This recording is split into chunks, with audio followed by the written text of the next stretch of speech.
Welcome back to Season 4 of the Sober Motivation Podcast. Join me, Brad, each week as my guests and I share incredible and powerful sobriety stories. We're here to show sobriety is possible, one story at a time. Let's go.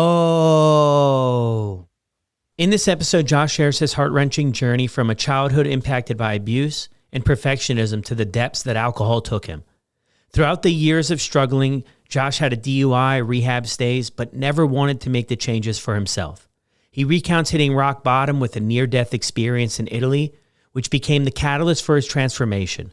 Through resilience, therapy, and unconditional love from his family, Josh finds his way back to himself, embracing sobriety and self-love. Josh's powerful story is an example that life can turn around, and although sobriety is not easy, it is worth it. And this is Josh's story on the Sober Motivation Podcast. Welcome back. Good to have you for another episode. The Spotify Wrapped just came out, which shows sort of a broad picture of how people are listening to the podcast. One thing that stood out to me was listening time. 5.7 million minutes of listening in the last year, which is crazy. So thank you everybody who listens to the podcast on Spotify.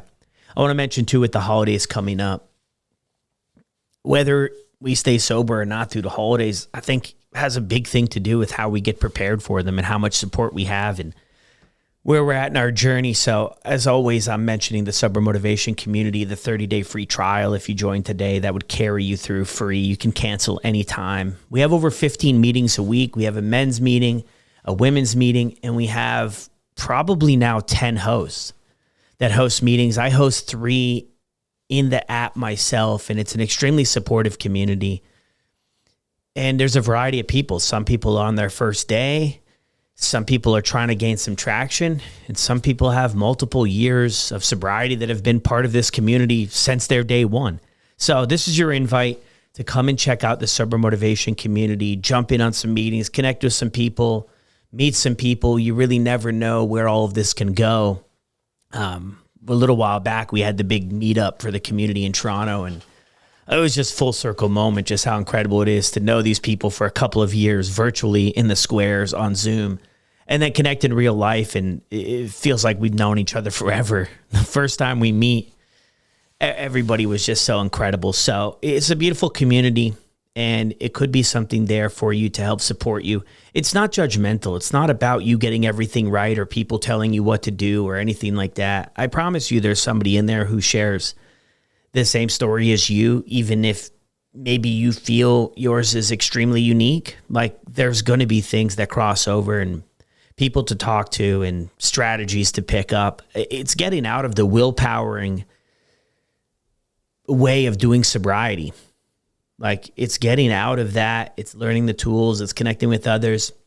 It's building our skills. And ultimately, that is the most beautiful way to do all of this. I think so anyway, and that's what the experience of a lot of the members are. So I also want to mention too, if you do listen on Spotify, be sure to give a 5-star rating. And I just want to say thank you for everybody tuning into the show and supporting it over this year, sharing it with your friends and people you might go to groups with or whoever it is. And to all the guests that have really put it all out there for the world to hear your stories in hopes to inspire the next person to either get started or keep going. It's so cool. It is so cool to have everybody that's willing to do that. It's a beautiful, another full circle moment too, as we head toward the end of this year. I also want to mention too, there's 3 episodes up on the Just Between Us podcast. I mentioned it before. It's more of an intimate experience, more of my story and sharing how I got to where I am today. The next episode I'm really excited about. I'm going to share a little bit about my rehab experience. I went to rehab the first time when I was 17 and I went for 12 months. I had no idea rehabs even existed. I had no idea that I needed a rehab, and it's a wild story, but my parents hired private security company to bring me. I was in the hospital, psych ward, UNC Chapel Hill, and they hired this private security company to transport me to this rehab just outside of Knoxville, Tennessee. And I had no idea anything like this existed. So it's a long story, but check out the Just Between Us Sober Motivation podcast. I'll drop the link below. You can't find this. It's not searchable on podcasting apps. It's a private podcast. I'll drop the link below that has all the information for it. And yeah, would love for you guys to check it out. Now, let's get to this episode with Josh. This was incredible to connect with Josh, how far he's come in his journey in healing and sobriety was just beautiful. And I didn't know really anything about Josh's story before we jumped on this podcast. Let's get right to it. Welcome back to another episode of the Sober Motivation Podcast. Today we've got Josh with us. Josh, how are you? I'm great. Thanks for having me. Yeah, so glad we were able to connect and you be interested in sharing your story here on the podcast. Yeah, it's a great platform, and part of my journey is just talking more about it, and hopefully it impacts some people, and maybe changes some courses. Yeah, 100%. So what was it like for you growing up? Yeah, so I had the nuclear family, sibling, pets. My parents are still married. They did the best they could with what they had, to be honest with you. It was a pretty rough upbringing. I was molested when I was young, 3 through about 8 or 9. So was dealing with that, but trying to share that guilt and that fear and that victimization with my parents in my early teens was hard. And that sat with me for a long time. Really, I honestly thought I had dealt with it, thought I'd addressed it, but it wasn't until, this part of the journey, they're kind of tied. My sober process and getting to that point of sobriety is connected with dealing with that childhood trauma, among other things. But the childhood, in looking back in it, if you were to remove that relatively good childhood, I try not to complain about it. I love my parents to death. Yeah, and getting to that place too of it, maybe it was always that way for you, maybe not. Only guessing here on my end of they did the best they could with what they knew. I think that Yeah, that really shows. I think for myself a big deal of growth in the healing process of all of that. Right? Like I mean, I'm a parent now, and yeah, it's right. tough. Right. Yeah, I'm a parent with 3 kids, and 20, 18, and 11. So spreading them out changes your perspective. And I want to have a great relationship. And I do have a great relationship with my parents, but I did want my internal process of dealing with my own trauma and my own journey to sour my relationship with them as they got older and I got older and my children grew up with them. So it was really important for me to deal with it, to provide, that grace and forgiveness so that we still have a positive relationship. Yeah, beautiful. Well, thank you for sharing all of that as Yeah, for sure. the early childhood days. Where did you grow up? Grew up in Atlanta for the most part, a little bit in upstate New York, but my childhood was primarily in Atlanta and great. I loved it. Went to college in Vermont, lived in New York City for a while. So kind of been all over. Now I'm in Florida. But, during those journeys, just to tie it into the sobriety, I got to college and I didn't drink my freshman year. I wasn't raised old. My grandfather was an alcoholic, so my dad's reaction was to swing the pendulum to the other side, and grew up, in a very controlling, kind of perfectionist-driven environment. So when I got to college, I really wanted to have that control, and over time, I started drinking more and more, and then it escalated. Yeah. So when you grew up, there wasn't like much drinking around, or wasn't like No, problematic in a sense. No, interesting. no, neither my mom or dad drank. And, my relationship with my grandfather was really removed. He was in Vermont. I was in Atlanta. So wasn't around it. So my interpretation of what alcohol and a relationship with it looked like was through my father and my mom. Yeah. So that's kind of what was passed down to you in those initial Yeah. years up until anyway college. There. How did high school go for you? I mean, you mentioned kind of the perfectionism too. A lot of people. This comes up a lot on the podcast. Yeah. This sort of Yeah. idea of getting everything right, which is Right. feels like a lot of pressure. I mean, did that impact you? You Well, did well in school then? I did really, really well in school, but in this journey, I've been diagnosed with ADHD, some OCD in there, depression, all clinically diagnosed. And a lot of what happened to me in my childhood, even through my teen years, was a compounding effect of not only my own biology, but my mom particularly was very much a perfectionist, and my dad had very high standards, and those two things combined with kind of my own chemical makeup led to a ton of pressure that I still deal with today. I still go to therapy. I still talk about these things to create better coping mechanisms than a lot of the things that I built to protect myself over the years. And alcohol became a crux for that over time. Was a way of turning my brain off, shutting down the OCD, escaping the ADHD, avoiding that perfectionist voice in my head kind of thing. Yeah. Did the ADHD stuff come up like in high school for you? Or you mentioned too, is that like now like kind of part of your life today? Yeah. Yeah, much later No. in life. There wasn't a lot of that kind of care around me growing up. It was you just this is who you are. You do the best you can, and usually that's not good enough. So you got to try harder, and that's kind of the mentality that I was raised with. That it was just you never good enough. Yeah. Which I mean, I think our parents, would like to guess, that they want what's best for us, right? And kind of what's best is like do well in school and get a good education, and then Yeah, dreams will come true. But it's maybe in that entire process too that we pick up. I really connected with what you said, sort of the armor we put on, or what we right. do to survive and how we survive. And then I notice people as they kind of go through life and go through this journey is the big part in sobriety. I mean, skipping way ahead here, and I'm sure we'll get to it, but a big part of the sobriety is really identifying what are the things that helped us survive that are no longer serving us anymore and might be keeping us stuck, like lack of vulnerability or trusting others or the grace that you've mentioned too. So that's interesting. Yeah, I mean, as I evolved, I just became more and more empty because nothing was good enough. Nothing satiated me. Right, I was always hungry for more, so I was constantly chasing. And as you mature and you evolve, your wants and needs change. It became career, it became money, it became things. And as I acquired all of this, none of it really satisfied me, and drinking was there as kind of my only companion that I could find solace in. And it never, those two things didn't mix well, to be honest with you. Yeah.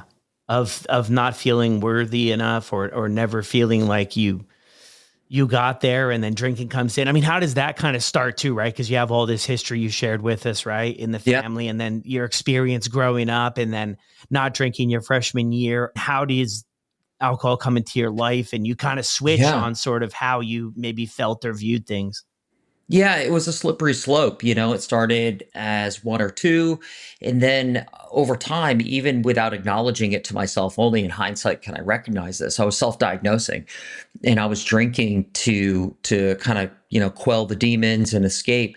And it just became more and more, and everything became escalated. So the more I chased and the less things were rewarding me and giving me those dopamine hits, the more I drank.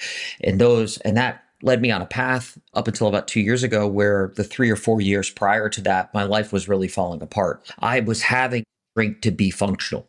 So I was waking up in the drinking. I'd wake up in the middle of the night. If I had a headache at 2, 3 a.m. in the morning, waking up, I'd sneak out of the bedroom and I'd drink, and got to a point where I was hiding it from my family completely. And if you want me to talk about that now, I can. Yeah, I mean, I would be interested too, sort of in the kind of story to how you ended up there, because I think a lot of Yeah. people, there's a lot of people. It's so interesting, right? A lot of people in these are kind of how the stories go in a sense, right? There's always kind of that, maybe that quote unquote sweet spot to where it's not overly problematic. You don't have a vision or don't think it ever could get any Right. worse. And then there's a lot of people who I find kind of live in that maybe gray area of things aren't Yes. that bad, so maybe I won't do anything about it now. But it's also interesting because it's like, well, if you're already headed that way, how many other areas in life do we wait until things get really that bad? Like if we have a flat tire, we don't drive on Right. it for the next 3 years thinking, I'll just look after it another day.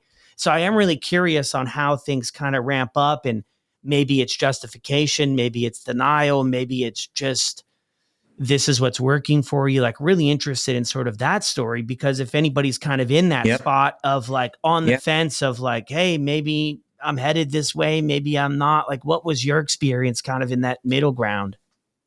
Yeah, I would say I think I avoided that self reflection. I would have the typical, oh, I should stop conversations. And I did throughout my journey. I've been to rehab 3 times. The first time was like a virtual rehab, didn't make any sense, didn't last long.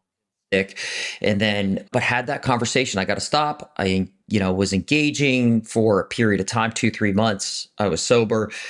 And then I wasn't ready. I hadn't surrendered myself to stopping. I was still resisting. I was still thinking I could manage it, that I was in control, that I had power. Eventually did inpatient for 4 days, was supposed to be 10. But, 95% of that population at that rehab facility were going to jail essentially after they had passed through. I didn't really connect with them. They were all narcotic users, and the community there was not healthy. So I went to the doctor and conned my way essentially out of rehab, and was able to stay sober for a period of time. And none of these things woke me up. None of these moments. And then it continued to escalate where I stopped. There was a point in time when the rehabs kicked in where I wasn't drinking around anyone. It became hidden. It became secret. It blew up my marriage, my relationships with my kids. It became something that I had to do every day to physically feel better. And it reached a point where I was picking my daughter up from a camp, and got in a car accident. I had been drinking. It was a DUI. I flipped my vehicle with her in the passenger seat, and we walked away without a scratch, and was sober for 3 months, 4 months after that, and that still was not enough to wake me up. And to your point, though, to the question, how did it get there? It got there because I let it, and in a way, it was a weakness in me. I kind of had given up, to be honest with you, on myself. I couldn't love myself. I was never good enough for myself. I never felt satisfied with myself. And the alcohol turned all of those thoughts off for me. And it became a yin and a yang. The thing that was killing me was the thing that I needed, but I didn't want it. And that toxic relationship just continued to spiral me down and down. And I didn't have the resources. I didn't have the desire, to be frank with you, to change any of that at that moment. There was the logical side of me that was saying, oh, you should stop. But my body and my emotions and my spiritual place in that moment of time didn't bring me to a point where I could admit I had a serious enough problem that I had to go to inpatient again, that I needed to officially stop for the rest of my life. And looking back on it, I don't know what more could have happened to me up to that point to wake me up. And then more stuff did. But looking back on it, I continue to wonder, like, how did the DUI of all things with my daughter in the car not create self-reflection? And the forgiveness had to be first. I had to forgive myself. I had to deal with my past, my childhood. I had to, I went to I've been to psychiatrists, I've been to therapists. I've had to approach it really holistically to get to where I'm at and be sober for the last 2 years, to be honest. Yeah. Well, thanks. Thank you so much for sharing all of that. I think it really paints that picture and kind of leaves us with that question of what it's going to be for each individual to make the change, right? For some people, it's a quiet conversation on a Sunday Yep. morning that enough is enough. And for other people, it can be intervention after intervention, event after event to get to that S word that you mentioned of surrendering, that this is always going to end up me in the same or worse situation. Well, Um, exactly. After the DUI, as I mentioned, I remained sober for a few months, started drinking again. My wife went out of town, and was watching my daughter, and we were married. We're still married. It all ends happily, I hope to say. Long road, but we were fighting. She left there with my daughter. She saw me drinking. When my wife came back, I was supposed to leave for Italy, and it all blew up. My daughter shared with my wife that she had seen me drink. My wife confronted me again. I left my wedding band on the butcher's block, packed my bags, hopped on an airplane to Italy for business, and thought that was it. No more marriage. Going to lose the kids. There's no way I could keep them with my track record. And it just started. This is how bad I was. During that process of slamming my wedding band down and packing my bag, I actually went to the convenience store, drank in the parking lot of the gas station, drove back, wrapped up, took an Uber to the airport, kept drinking, landed in Italy, walked to a market, bought whiskey, got back to my hotel room, kept drinking, went to a team dinner that night, hammered, fell asleep at the table, went back to the hotel room.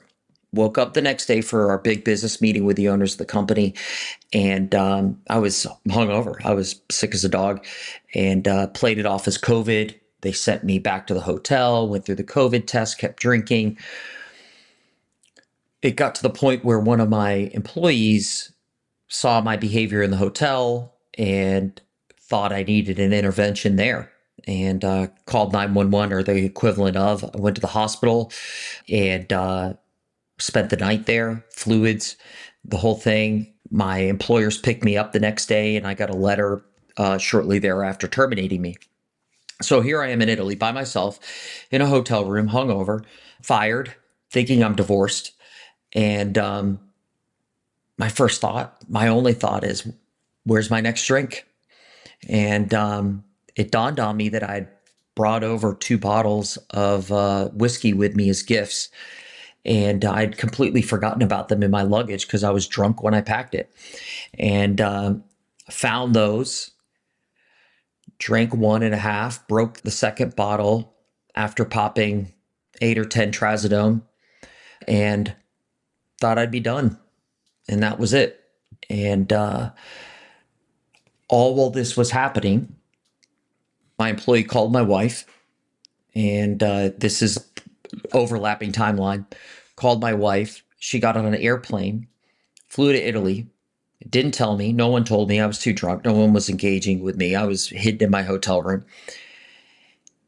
And she walked through the door with my employee, who happened to be a nurse, and found me dead on the floor of the bathroom, naked, blood. I'd cut myself, piss, crap myself, no pulse. And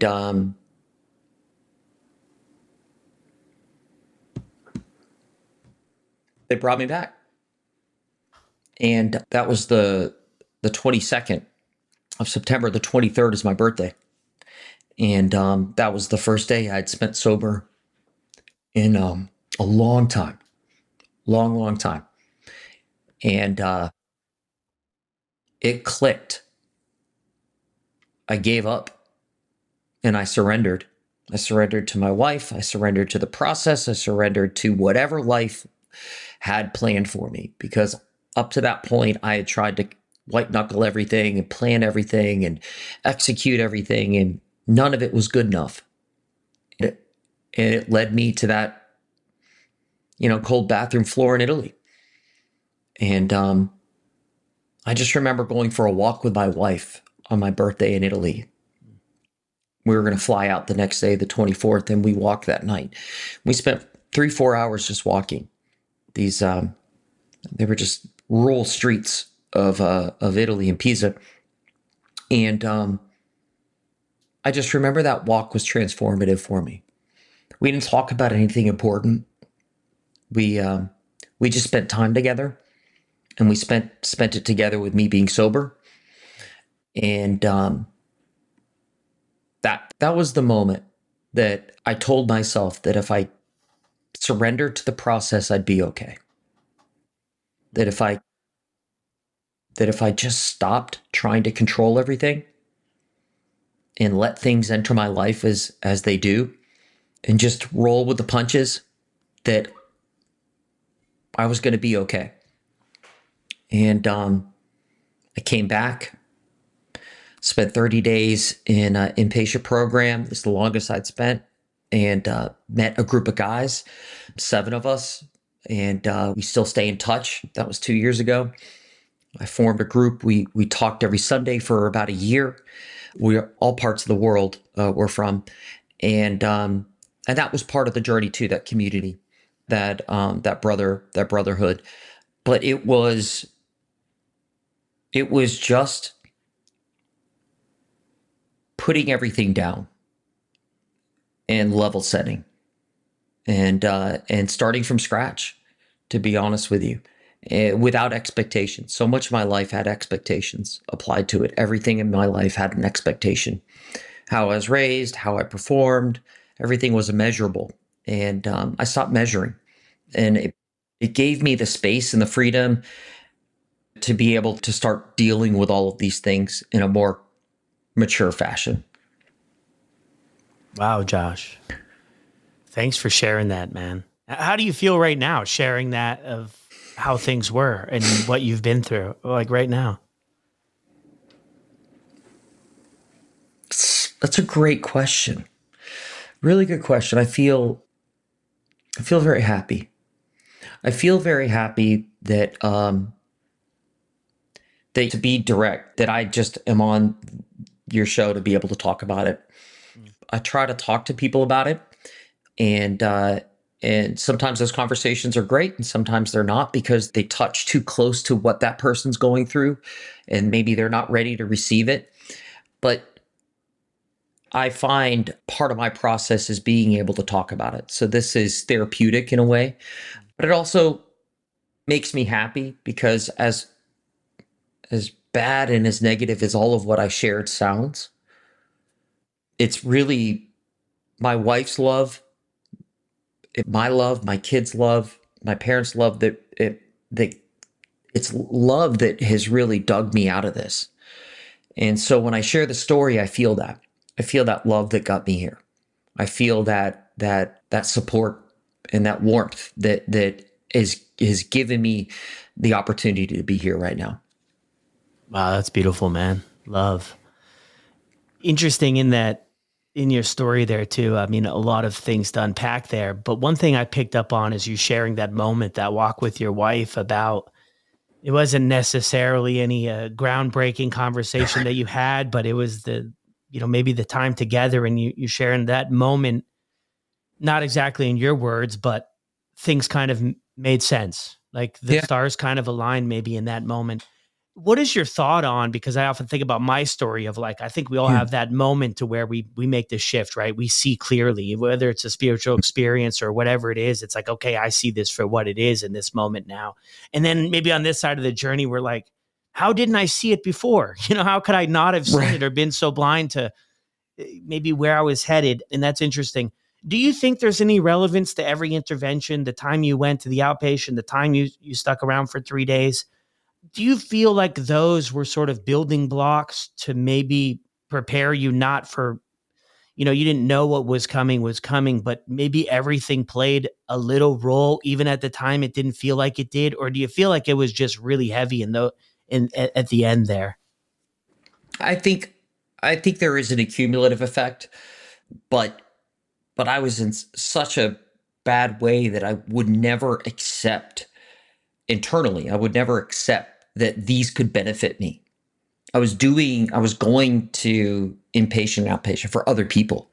I wasn't going for myself. I was going to check a box. So I always felt like that it was a game to be played, not necessarily something to take seriously and really grow from. Yeah. And I think that's a relatable story for so many people, as the earlier interventions of maybe it's to keep the marriage together or the kids or keep a Yep. job or all of that type of stuff, right? I think that like most people, I think, start there because people They around us do. recognize it before we Yeah. do, Yeah. right? Absolutely. Yeah. They're seeing it all happen in real time and the pain that it causes because it's not in their control and their nature. I don't care who they are, is to try and help and try and provide some organization to it. And you can't. It's got to be a personal decision. And it was that last 30 days that I did for myself. And but I had nothing at that point. I didn't have a job. I thought I was still going to get a divorce. Didn't think I was going to see my kids. There was nobody there for me outside of myself. And so I had to do it for me. And so in a way, it was very freeing to be at that place because again, it gave me the room to do what I needed to do to heal myself. Yeah. Yeah. What, when you, like after your wife came too, I mean, that's such a, I mean, Yeah. that is such a story, right? To where how things had ended, and then you go to Italy, and then the employee makes the contact and they show up. I mean, the timing, Had it been, seems right. yeah, I mean, had it been minutes later, we wouldn't be on the podcast together. There's something very serendipitous about it. I've had people ask me, did I see anything or did I have an experience or whatnot? I didn't. I wish I did in a way. Maybe it makes the story more relatable or more believable to myself if I had seen something or had this kind of journey. But I didn't. I just came to and I saw my wife, and that's the angel. Yeah. Yeah. And then you kind of make this commitment too to go to this program for 30 days and have a different maybe mindset or, belief in yourself to do something. At this point you have to do something different. And it's so interesting too about kind of even circling way back of the armor that we carry and the things that help us survive and the things that help us keep going. And at this point, when you enter this treatment program, now my guess is that now you have to be vulnerable and you have to share what's really going on. You have to let other people in, and all of that stuff is kind of maybe things that you haven't really plugged into, right? About it, sort of admitting, right? I can't do this on my own. I need support. I need Right? help. And this is all of the stuff I've been just stuffing down for all of these years. Yeah. No, that's you hit the nail on the head. And there was a part of fake it till you make it in the beginning too. I took the amount of love that my wife has for me, and in that moment, hopping on the airplane, scared to death, seeing me pale cold on a bathroom floor, and still and being there to save me. I, if she can love me that much, then I have to be able to love myself. And I didn't believe that, but I kept telling myself that. And I had to just fake it till I made it. I had to keep telling myself that I'm worthy of love, that I'm a good person, that I am enough, and and that if she believed all those things about me, even when I didn't, that there was hope, that there was something in there that I could find for myself, and I was able to. Yeah. Beautiful. I love that. Fake it till you make it. It's interesting because some people have a different perspective, but I always say you'll only understand it when you're in a situation where you have to fake it till Yeah, you make it, where you have to convince yourself to stick around long enough for sort of the magic or for something else to click. yeah. I think you have to do the hard work. That's the big part of it for me, is that I was avoiding doing the hard work for a long, long time. Mm. And it's been the last 2 years that I've just committed myself to doing the hard work. And it's not easy. It's just not, but it's worth it. The rewards that I've received from my own personal validation, from my own personal relationships, and love for those around me have rewarded me in such a way where no matter how hard it is, it's worth it. And that's what I've seen and I saw while I was on this journey, was the reluctance to surrender yourself to do the hard work. You got to suck it up, and just commit yourself to you kind of put it, just stick with it long enough, because it will break in your direction. You have to be willing to put in the work to get there. Yeah. And that's the, big part people talk about too is like the work and, everything you have to do. I'm really curious to how you begin to, after you, make this decision to get sober, which is an incredible one, but ultimately the first step to everything Yeah. else that kind of comes next. How do you begin to repair these relationships? I mean, with your wife and kids and, yourself too. Yeah. Yeah. I had to come from a position of humbleness, to be honest. I had to just I had to show them that I could live around them before they let me back in. And over time, I was able to show that I was on the right track, that I could live around them, that I could start rebuilding some security in that relationship. But ultimately, they had to reach a point where they could forgive me. And that was their journey. And that's not something that I could push on, I could ask for. They had to come to terms with it on their own. So it relates back to the hard work. People think hard work is going to a party and being around alcohol and not drinking or having a craving. And for me, the hard work are the relationships and getting back to a position of safety and security with those that I love. And the hard work is recognizing that you can't control that. The hard work is sitting back and taking a passive role in these other journeys that you're dangling on the outcome. You want to be let back in. You want the forgiveness and the love, but you can't force that. They have to come to terms with it.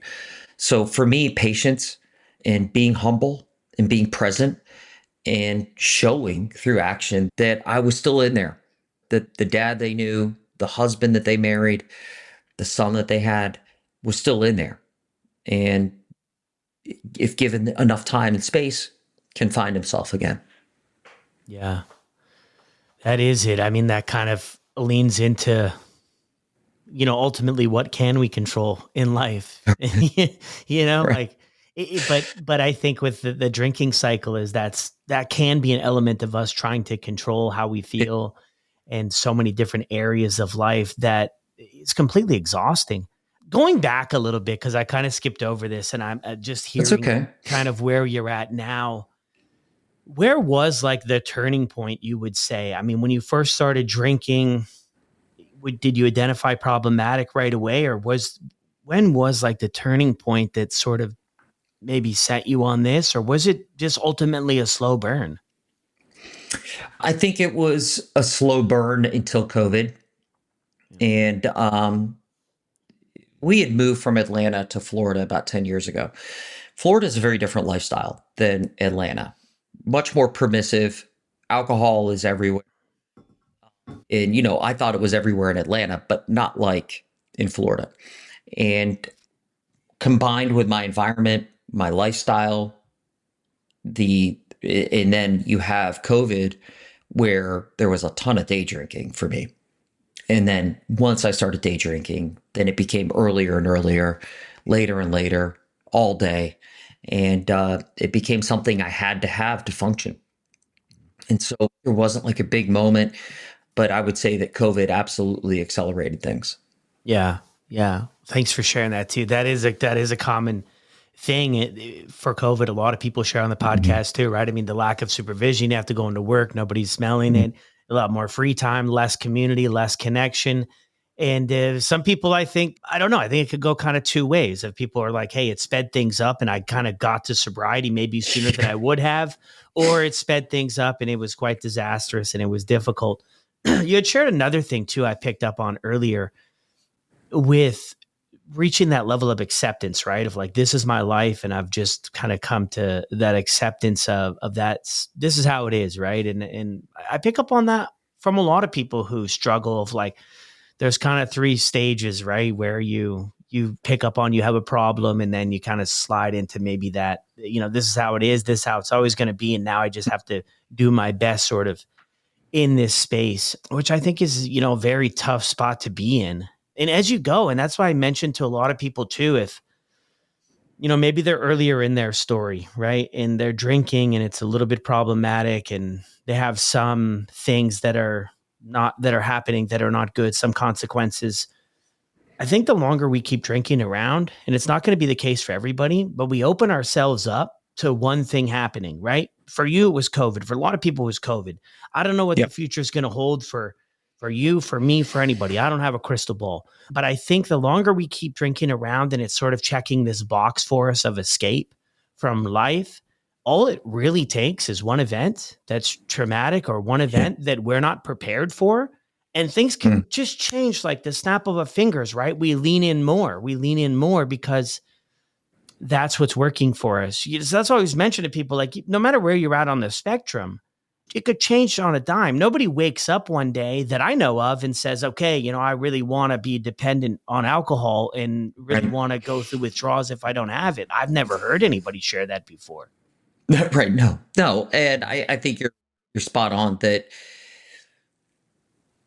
it's a fine line, in my opinion, between social drinking and like I watch my wife still drinks and she's fine. Turns it on and off, has a day, goes days, doesn't matter. I think for those that find it to be a pattern and you're starting every day or every other day and it becomes an escalation, I agree with you. I think it opens a door. And it's not that you might walk through that door, it's that something else is going to walk through the other side of the door. And that's the unpredictability of alcohol, is that you don't know. And to your point, I've said this about alcohol, that I feel lucky to a degree that it was alcohol, because there's a lot of off ramps with drinking. Most go, I think, unheeded, but there's a lot of off ramps in hindsight. Other addictions end going 100 miles per hour against a brick wall, and you don't have those chances to step off. So if I were talking to somebody that's early in the process or may have some warning signs, I think it's important to recognize that early, because by the nature of what the addiction is, you have the grace of getting off that track sooner than something far more dangerous and deadlier, more immediate, I should say. Yeah. Yeah. That the way you just framed that up about the door, that was incredible.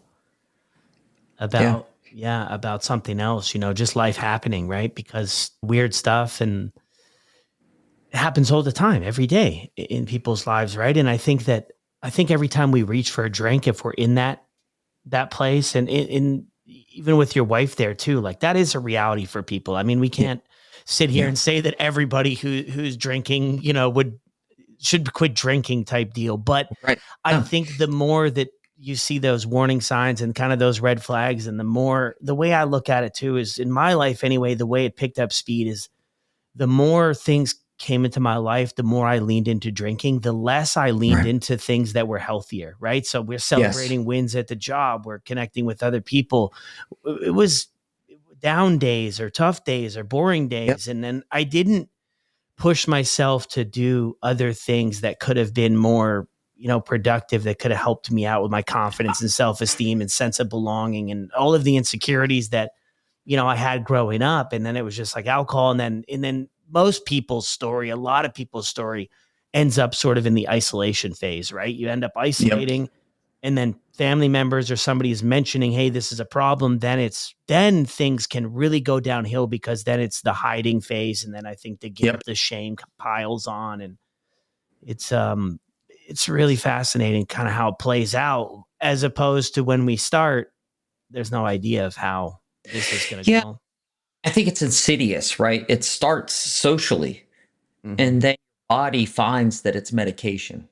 It's not healthy medication, but it does its job until it doesn't. And I think a lot of people, at least I identify with your journey, that the brief moment you shared here, that you really are, you always have that choice. And I was in the same boat. I've worked from remotely for a long time pre-COVID, and my drinking got progressively worse, but it would oscillate in that journey, and it always peaked when I was bored.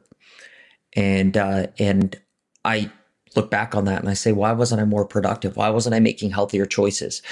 I could have been doing anything else but sitting there isolated, drinking, feeling ashamed of myself. But that's where the forgiveness comes in, right? You have to forgive that person, because you're not that person anymore, and you can't hold on to that. Yeah. Let's move into that a little bit here too, kind of back to present day, or in the last 2 years. How did you Mhm. work on that? Because that seems to be a big theme to your story and something that you've really focused on. Yeah, a combination of things. I found the right therapist. I think it's not good enough to say you go to therapy. You got to find the right person. And I have been very, very lucky, but also I did a lot of vetting. I found the right person. And that has helped a lot. Went to see a psychiatrist, got on meds for a while to give myself runway. I had to be able to calm my brain down to be able to work on these things. And I have done a lot of just fundamental things, changed my diet, exercise. But to be honest, the work that I've done in therapy is the most important work. But I also, it's funny because I'm in the medical world, been in and around big pharma for a long time. I have strong opinions about it. But that being said, I needed the medication to give myself that space to work in therapy, and I'm now off meds and feel amazing.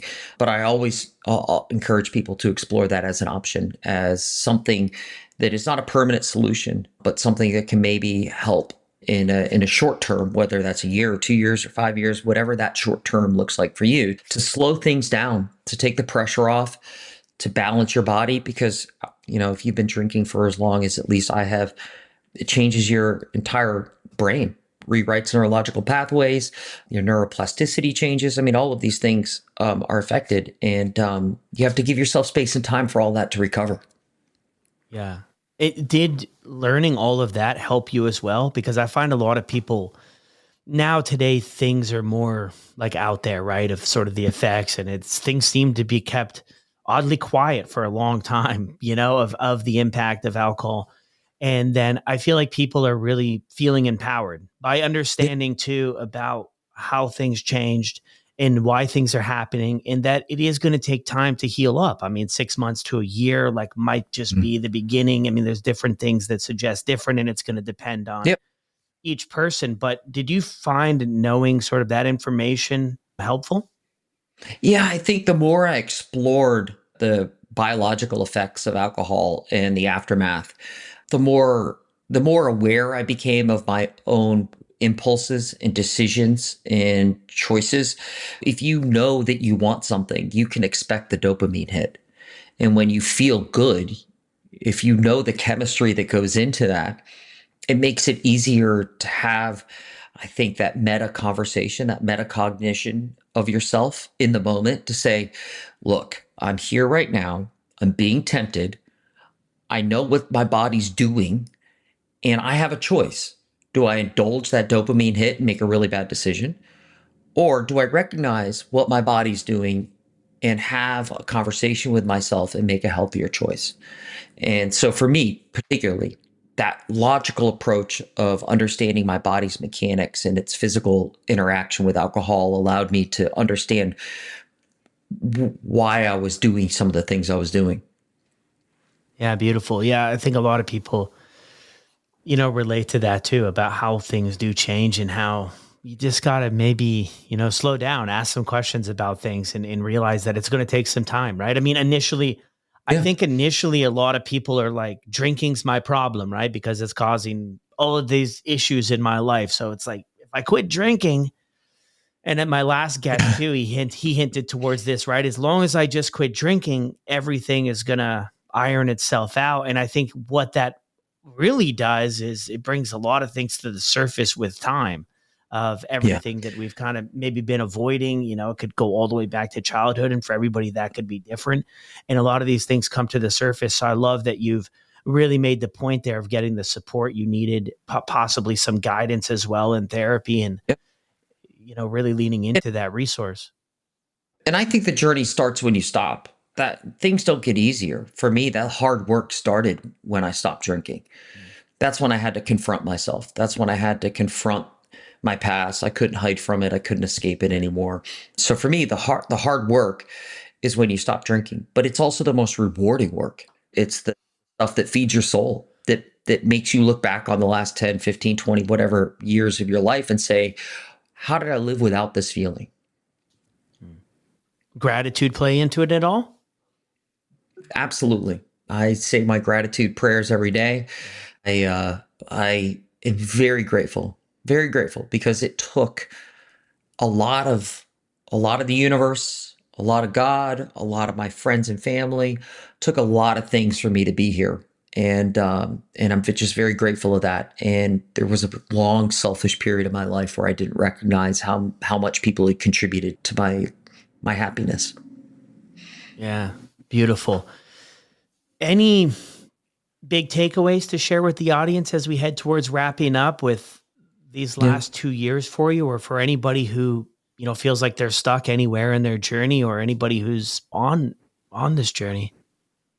Yeah, I think to harp on it, um, you got to surrender. You just have to stop fighting yourself. If you're telling yourself it's a problem, give in to that. Surrender yourself to that and embrace what that means. What does that do to your journey? I think a lot of people are afraid to stop drinking because they don't know what their life will look like when they stop. And they know what their life looks like right now. And they're telling themselves it's tolerable. I can live like this. I can be here right now. I hate it. I hate myself, but I can do it because I know it. And the fear of the unknown holds, I think, a lot of people back. Who will I be? Who will I become? Who will I discover when I stop drinking? Uh, and I'll just say that that discovery, it is the most beautiful thing that I think we can experience when we truly understand ourselves. And I don't think you come to a point of completion in that journey, but you definitely get to plateaus. And when you start reaching those plateaus, everything is just smells better, tastes better, more colorful.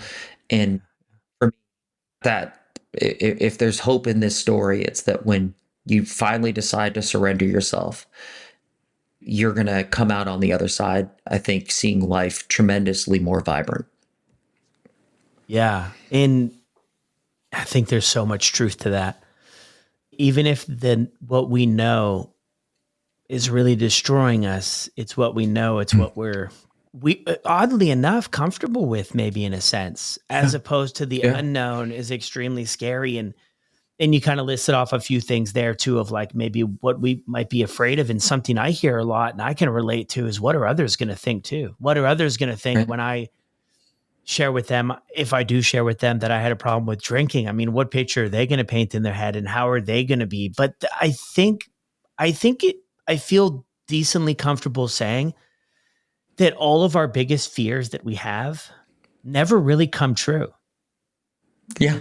No, none of the fears that I had um, amounted to anything in comparison to what I had been through.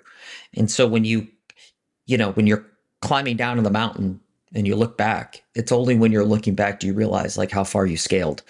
And so to flip that, I was in a valley and I didn't realize how far in that valley I was until I climbed out and looked back down, and you realize the hole that you were in. But one thing I just want to say, and to hit it again too, is love. You got to love yourself, and when you learn to love yourself, you can love other people, and you start making decisions that are of care for yourself. You stop drinking, start eating better, start exercising, sleeping, and you just do these fundamental things that show love for yourself. And they set you, I think, on the right path. Yeah. I think that's scary for a lot of us getting into this, if I reflect back. But it is interesting too, because I think if you asked a lot of people, they might say, they love themselves. But I think if you really dig deeper to it, I mean, do we put a toxic substance in our body time and time again if we love ourselves? Like, I think Right. that's a disconnect too. But loving ourselves is definitely, part of the journey we go on too, about, coming home to who we are, and reconnecting with ourselves. And yeah, such a powerful story, Josh. Thank you so much for sharing this with us. Absolutely. I really appreciate the time, and hopefully, somebody heard it. Yeah. Yeah. Any last thoughts? No, I just want to thank you. You're really providing a platform for people, and I find you're doing really great work. Just want to thank you. Yeah. Thank you so much, Josh. You too. Well, I appreciate it. So great show. Well, there it is, another incredible episode here on the podcast. Huge shout out to Josh. I'll drop his contact information for Instagram down in the show notes below. Send him over a thank you. If there was anything that really helped you out, any insights, any perspectives, or any part of his story you could relate to, send it over and let him know. The guests that come on the podcast always love to hear from you. They love when their story makes a difference or an impact or just resonates with another person. Don't forget to leave a 5-star review on Apple and Spotify. It's the holiday season. Come on. Everybody go to Apple and Spotify. Drop a 5-star review. It helps other people who are checking out all the podcasts to maybe consider sober motivation. It would mean the world, and I'll see you on the next one.